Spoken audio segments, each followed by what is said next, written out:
So now what we're going to do is we're going to talk about on-site evaluations. We kind of went and did some online evaluations. In fact, we'll talk a little bit about that as well.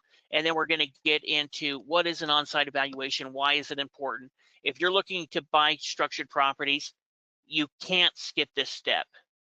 Yeah, one of the mistakes that we've seen people make over and over again with tax sales is looking at online information for for things like home and trusting what they see online for condition rather than actually going to the property and seeing it in person. They assume that the property condition is okay, and the problem with that is the property condition can change overnight. Overnight things could change. The house could burn down, a tree could fall on it. The only way you're really going to know what's going on with the property is if you go and look at the property. If you actually go there, or if you can't do it yourself, it's by sending somebody out there that can take photos of the property. They can help you see exactly what the condition of the property is. But this is usually one of the steps that we save till the very end of our due diligence process, and that's because we don't want to go and take we don't want to go and take pictures of every single property because a lot of those may redeem or they may not work for us as investments. We usually wait to the end to get the on-site evaluation done and to get images so we can try to weed out more properties and stick with those that we're most serious about. And we're also giving it more time for properties to redeem so that we can whittle down that list a little bit more, because what we're trying to avoid is sending out somebody to take photos of properties that end up redeeming before the sale occurs, or that we don't really have a chance to bid on anyway, which is what can happen if you try to perform on-site evaluations too early. Yeah, yeah, exactly. And for those that are members, that we teach three stages of due diligence: stage one, stage two, and stage three. And so this is the first step in stage three due diligence.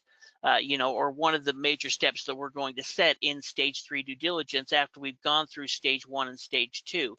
But before we get into stage three, step one, we want to talk about stage two due diligence, step four, because this is going to set the groundwork in determining which properties we're going to send somebody out to view or not. Shade already went over some of the things that we'll do as far as waiting to as close to the auction date as possible before doing that.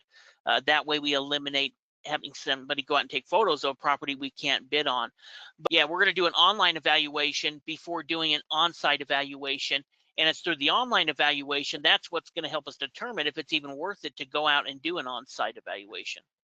Yeah, really, it's based on all the things that we learn from our evaluations using maps that we decide whether or not to disqualify properties or to continue looking at them further. And so, yeah, we look at the overhead images on maps. Sometimes we look at multiple different types of maps. If the county has a map, we like to look at that.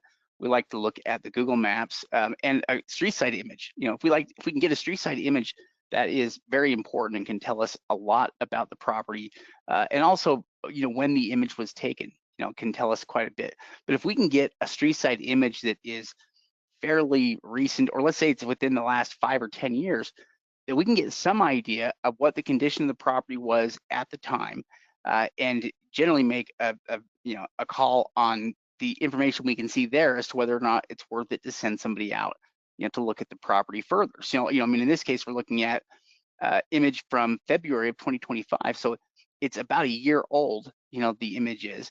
So that part's good. And it's a pretty recent image, and it actually looks like maybe the property, at least one half of it was occupied. This looks like a duplex, but it also looks like, yeah, it's being lived in. I mean, the yard's not crazy. We don't see any major problems here with it, other than the roof is a little old and probably needs to be reshingled. But it doesn't have any major problems that are screaming at me from just looking ahead. Yeah, well, I mean, it's a very simple property. In looking at the exterior, it looks like it's pretty clean. We don't see a bunch of garbage around the property. My main concerns would be, like Shade had already mentioned, the roof. We can see that there's something over the top of the roof. Maybe that's covering it. But either way, it looks like it's pretty worn. Even if it's not linking, it's going to need to be replaced. Another thing that I can look at is it still has old windows in it. Now, luckily, it doesn't look like there's a whole lot of them. Maybe there's a total of eight. Maybe a little more, maybe a few less, but there's not a ton of them. Those would be easy to replace. And also, this particular property was one that was coming up in Miami that I was looking at, and so based on the market there, worrying about or paying for things like a new roof, new windows, and freshening it up could make a lot of sense because each one of those units are going to be able to rent out for a pretty good sum, and that could be a good rental type income. Well, and what's awesome about properties like this is, like Steve was just kind of indicating there, updating it with things like newer windows is not going to cost you very much because it has a fourth of the windows of most houses, and they're all pretty straightforward, shapes and designs. So it's going to be relatively easy to do all of that. Doing something like updating the insulation on a property like this, also very easy. Doing, a complete re-sheetrocking of the whole house. It's such a small place that we're not going to have to worry about anything being too big and out of control. But it looks like it's pretty well livable right now. And so this would definitely be one that would be a property that we would send somebody out to get further images on, because it looks good now, but we don't know if something happened shortly after this image was taken or something happened 6 months ago. We just don't know until we send somebody by. And what we're really trying to do more than anything is just verify what we're seeing here. Is the image that we see that's a year old here pretty much, how the property looks now? And that person that goes by to take the images for us, they'll be able to take a picture that will basically tell us if that's true or not, and if we can go off of the information that we see there. And so once we've satisfied some of those requirements so that we're not sending somebody out to just every property, that's when we're going to start looking to hire somebody out to go and look at the properties in the area that we're interested in bidding on. And usually it's going to be right before the sale. We usually have them performing this stuff a few days before the sale, just so we can allow a lot of the redemptions to occur. And sometimes it's more driving than a driver can get done in a single day if we have a lot of properties, or at least if we split them up. One of the issues sometimes is that you may have properties that are on different sides of a county, that you're looking to send somebody out there to drive through. So it's not always convenient to just have somebody drive straight through. But there are so many ways now that we can hire people to do things, these on-site evaluations for us. The best thing, honestly, is if you could be there yourself. If you can just go there and visit a property before the auction happens, nothing can really replace that, because you can look and see exactly which issues are going on. And being in there in person's better than being, looking at photos, because you can walk around the property a bit. You can get a better feel for the neighborhood. You're going to learn more about it if you go to the property there on site. But even if you do that, you're probably going to take photos. And the reason you're going to take photos is so that you can save all of that, because trying to go off of memory when you're dealing with a lot of properties like this is just not feasible. There's too many properties to try to remember, which one it is. And so you'll go there yourself, but then you're still going to take images to help you get organized here, and for all of your property notes, because as you bid on the property, you want to be able to pull your images up and see, what the property is, see what your numbers are, see what the research is, that you've done. And if you actually participate in auctions like this, then you'll learn a lot. You'll learn a lot, especially if you're able to do this with any live auctions.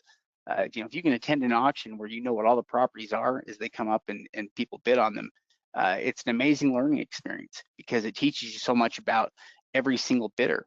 But we can't trust the online information. This is where we see people make mistakes over and over again, is by believing, that an image, from a couple of years ago is good enough, or looking at, the Google Maps. Maybe they don't even know how old the image is. They just look at that and can figure that's what the property condition is. We have to watch out, because things can change so quickly. This is after just 1 year with that last property we looked at. And most of what we see here is just the grass and trees, having grown up since the property was vacant. Properties, a jungle will grow as soon as a property becomes vacant and there's nobody there to either weed it or to knock the stuff down, just through living, in the property. The house itself, we could still look at and potentially consider, just because it's boarded up and so it may be protected. The rest of it looks decent, but it doesn't take long for issues to come up. And so, yeah, make sure you hire out and get somebody out there to take pictures. You know, you could hire somebody like a class, like a handyman, but it's probably not going to be the cheapest way to do it. If you're looking for the cheapest way, then it's probably going to be through classifieds like we've done. Maybe some online services might, you know, maybe they'll have some cheaper options, but from what we found, posting on classifieds and hiring locals there is probably the cheapest way to do it. But you have to know what the route is and how much it's going, how long it's going to take, how far they're driving in order to get those numbers figured out. Yeah, in fact, Shade, we go ahead and go back to that other photo. I want to kind of talk about it really quickly. You know, we have probably just over the last couple of years conducted hundreds, maybe even 1,000 on-site evaluations, or had that many done. And we've gone to dozens of different auctions with our students where we've gone through and we've done these on-site evaluations, and we've seen people attend the tax sale, and we know just based on their bidding that they didn't do the on-site evaluation, because us or our students have even gone out there and seen trees going through the middle of a property, or a property that's been burnt down. In fact, in looking at one of the bad deal reviews, we're going to look at a property that's been burnt down. But this is the number one risk that you have if you're investing into tax deed structured properties, is just trusting online information. We've got to verify. You know, we've got to verify by either us going out there or sending somebody out there. And there's a lot of different ways that we can do that. But this is such an important step when we're talking about buying structured properties, because if we go out there, and we've seen this mistake made so many times, that we want to make sure that people are following us, our members, our students, are not jumping this step, because it's easy to do. But Shay started talking about some of the different ways that we can do that out, and all of the different services that are available. You know, for years we've talked about doing a handyman, and part of the reason we've talked about using a handyman is because we're sending somebody out there that has some knowledge of repairs, of home repairs. Plus, we also have somebody that we can hire if we win the property to go out and secure the property, to clean the property up, to help us figure out what we've got there. So, you know, that one may cost a little bit more by paying them for an hour. We're also giving them the opportunity to essentially get future work it, you know, if we're able to buy property there. You know, what Shade was talking a little bit about hiring through the classified, that's a great way to be able to do it. In fact, one of the trainings that we teach our members during the weekly webinar is how to be able to map those properties, to determine exactly how long it's going to take, how many miles are going to be driven. That way we can determine what the price should be based on how many hours it's going to take and how many miles they need to drive. Yeah, I mean, essentially, this is the first team member that you're kind of bringing on in the area a lot of times, unless you already have properties there, you know, in which case you might already have people that you're working with. But it is great if you can get somebody here that can kind of be, you know, an all around helper, you know, with you, because things are going to come up with properties that you have that, you know, you can't be there in person to really, you know, to address. And so it's nice if you have somebody that you can pay, you know, to go and to handle things for you there. And sometimes, you know, the person that will take a job from classifieds is oftentimes looking for other work, and they may do, you know, other things for you as well, like changing out locks. You know, that's something that somebody could help you do. You know, I mean, we've met people also for things like landscaping, you know, getting yards cleaned up. You can't really call it landscaping when it's been overgrown. Crazy. It's more like removal of things. You know, we've hired people for in many cases. And there are online services that are starting to pop up for things like getting images taken of properties. And so we'll see how that comes along. The biggest issue we have for it is that we have certain requirements. You know, we can't just get a single image of the property, you know, that is that's far away and it doesn't really give us any detail. Really, we need at least 3 good images of the property from different angles, you know, that can help us identify, you know, what the condition is, if there's any major issues that we need to be concerned about. And so, you know, the only issue with the online services sometimes is that it is harder to line out with them exactly what you want and what you need. And that's something that's pretty easy to do with, you know, with like the classifieds. You know, it's really easy to kind of line somebody out and say, here's exactly what we're doing, and here's what I need on each one of these photos from you. Yeah, well, and that's where a photographer could be a good option as well. Because with the photographer, they may be kind of freelancing, they're willing to do that, and they might have the type of camera equipment where they could zoom in and get good photos for us. And so whether we're looking at using any one of those different options, there's plenty of them out there. One more I just wanted to mention quick, Shade, before we move on, is the realtor. And with realtors, this is an option that we've been looking at lately because a lot of realtors aren't going to want to drive past and view a bunch of properties with you, for free on the hope that you're going to acquire a property. But one other strategy that we quickly want to mention is being willing to find a realtor that you can pay a flat fee to be able to go out there and do that, and then have the option of having them list the property and help you with it if you're able to go ahead and acquire it at the tax sale.